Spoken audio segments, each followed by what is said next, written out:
जय श्री कृष्णा। श्रीमद् भगवद गीता पढ़ने के लिए आपको समय नहीं मिल पाता है, इसलिए हिंदी भगवद गीता आपके लिए बनाई गई है।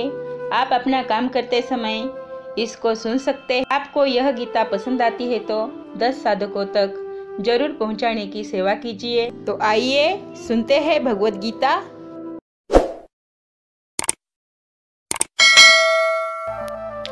ओम श्री परमात्मने नमः। श्रीमद् भगवद गीता अध्याय 8वां। अर्जुन बोले, हे पुरुषोत्तम, हे मधुसूदन, ब्रह्म क्या है, अध्यात्म क्या है, कर्म क्या है, अधिभूत क्या है, अधिदैव क्या है, अधियज्ञ क्या है, और वह सभी इस शरीर में कैसे रहते हैं, तथा आपके परायण हुए योगी की अंतकाल में क्या गति होती है। श्री भगवान बोले, परम अक्षर ही ब्रह्म है। अपना स्वरूप अर्थात जीवात्मा को ही आध्यात्म कहते हैं, और भूतों के भाव को उत्पन्न करने वाला जो त्याग है उसी को ही कर्म कहते हैं।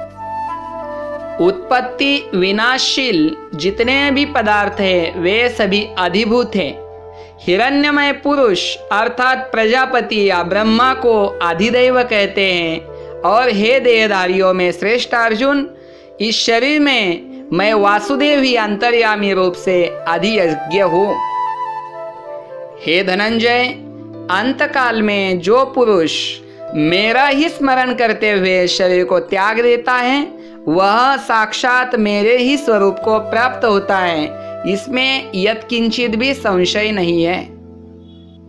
हे अर्जुन, यह मनुष्य अंतकाल में मृत्यु समय में जिस जिस विषयों का स्मरण करता है, जिस जिस भाव का स्मरण करता है, वैसा ही शरीर उसको अगले जन्म में प्राप्त होता है, क्योंकि वह जीवन भर उन्हीं विषयों का चिंतन करते रहता है।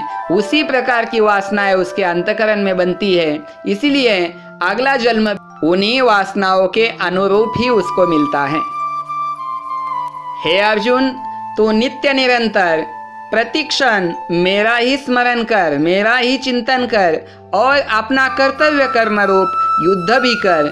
और इस प्रकार से मेरा स्मरण करते हुए अपने कर्तव्य को करेगा तो अंतिम समय मन बुद्धि से युक्त हुआ तू निसंदेह मेरे ही स्वरूप को प्राप्त होगा, तेरी दुर्गति कभी नहीं होगी।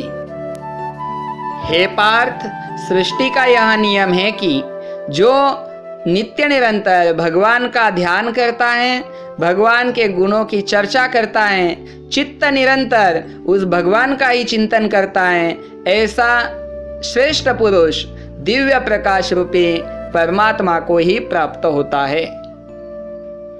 जो पुरुष सर्वज्ञ, अनादि, सबके नियंता, सूक्ष्म से भी अति सूक्ष्म, सबको धारण पोषण करने वाले, अचिंत्य स्वरूप, सूर्य के सदृश नित्य चेतन प्रकाश रूप और अविद्या से अति परे विशुद्ध सच्चिदानंद घन परमेश्वर का स्मरण करता है, वह भक्ति युक्त पुरुष अंतकाल में भी योग बल से भ्रूकुटी के मध्य में प्राण को व्यवस्थित रूप से स्थापित करके फिर निश्चल मन से स्मरण करता हुआ उस दिव्य परम पुरुष को तथा परमात्मा को ही प्राप्त होता है, उसकी दुर्गति कभी नहीं होती है।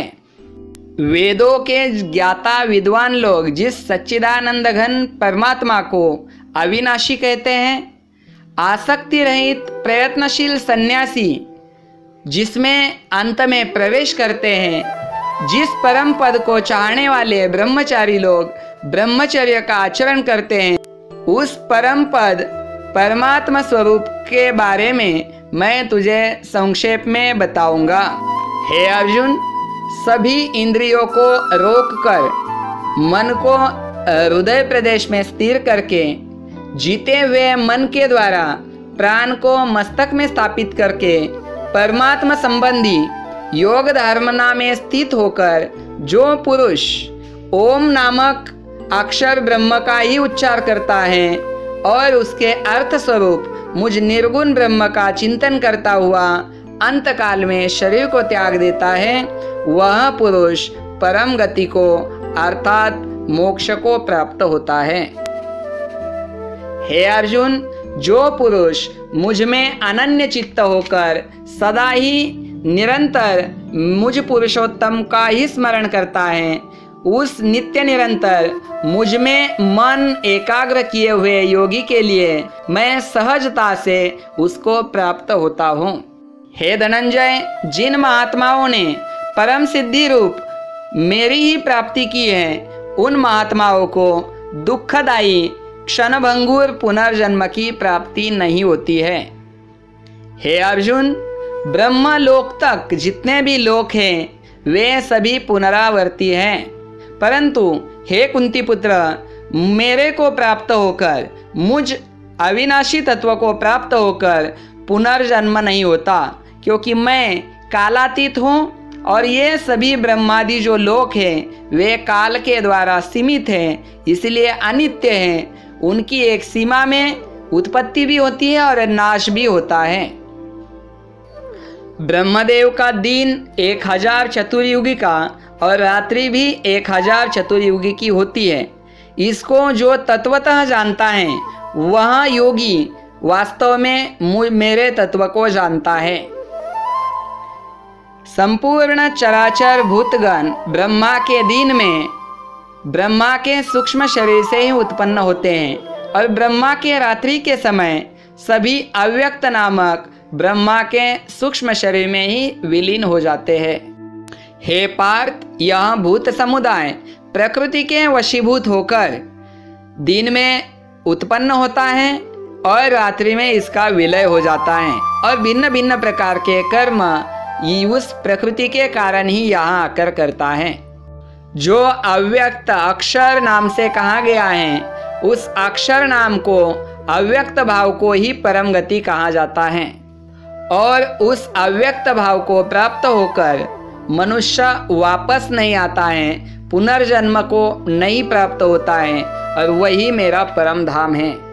हे पार्थ, जिस परमात्मा के अंतर्गत सर्वभूत हैं, जिस सच्चिदानंद घन परमात्मा से यह समस्त जगत परिपूर्ण है, वह सनातन अव्यक्त परम पुरुष तो अनन्य भक्ति से ही प्राप्त होता है। जिस समय शरीर त्याग कर गए योगीजन वापस लौटते हैं और जिस काल में जाने के बाद योगीजन वापस नहीं लौटते हैं, उन दोनों मार्गों को अब मैं तुझे बताता हूँ।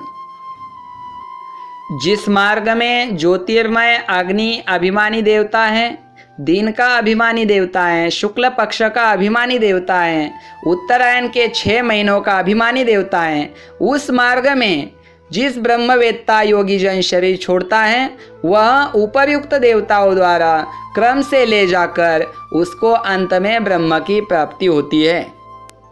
जिस मार्ग में धूम अभिमानी देवता है, रात्रि अभिमानी देवता है, कृष्ण पक्ष अभिमानी देवता है, दक्षिणायन के 6 महीनों का अभिमानी देवता है, उस मार्ग में जो शरीर छोड़ता है तथा सकाम कर्म करने वाला जो योगी है, वह देवताओं द्वारा क्रम से ले जाकर चंद्रमा की ज्योति को प्राप्त होकर स्वर्ग में अपने शुभ कर्मों का फल भोगकर पुनः जन्म को आता है। हे अर्जुन, इस जगत में शुक्ल और कृष्ण तथा देवयान और पितृयान नामक 2 मार्ग बताए गए हैं। एक के द्वारा जाने के बाद पुनः वापस नहीं लौटना पड़ता है, अर्थात पुनर्जन्म की प्राप्ति नहीं होती है, परंतु दूसरे मार्ग से जाने पर कुछ समय स्वर्ग आदि में बिताकर पुनः जन्म मृत्यु को प्राप्त होना पड़ता है। हे अर्जुन, इन दोनों मार्गों को जानकर कोई भी योगी मोहित नहीं होता है। इसलिए हे अर्जुन, तू मुझ में ही अपनी बुद्धि एकाग्र कर और निरंतर मेरी प्राप्ति के लिए ही साधना कर। योगी पुरुष इस परम तत्व के रहस्य को जानकर अंत में सनातन परम पद को अर्थात मोक्ष को ही प्राप्त होते हैं। इस प्रकार ब्रह्म विद्या तथा उपनिषद स्वरूप भगवान श्री कृष्ण और अर्जुन के संवाद नामक श्रीमद् भगवद गीता का 8वां अध्याय समाप्त हुआ। आपने यदि हमारा चैनल सब्सक्राइब नहीं किया है तो सब्सक्राइब कीजिए और बेल बटन दबाइए ताकि आने वाली वीडियो की जानकारी आप तक जल्द से जल्द पहुंचे। तो पसंद आता है तो जरूर लाइक कीजिए और अन्य लोगों तक जरूर पहुंचाइए।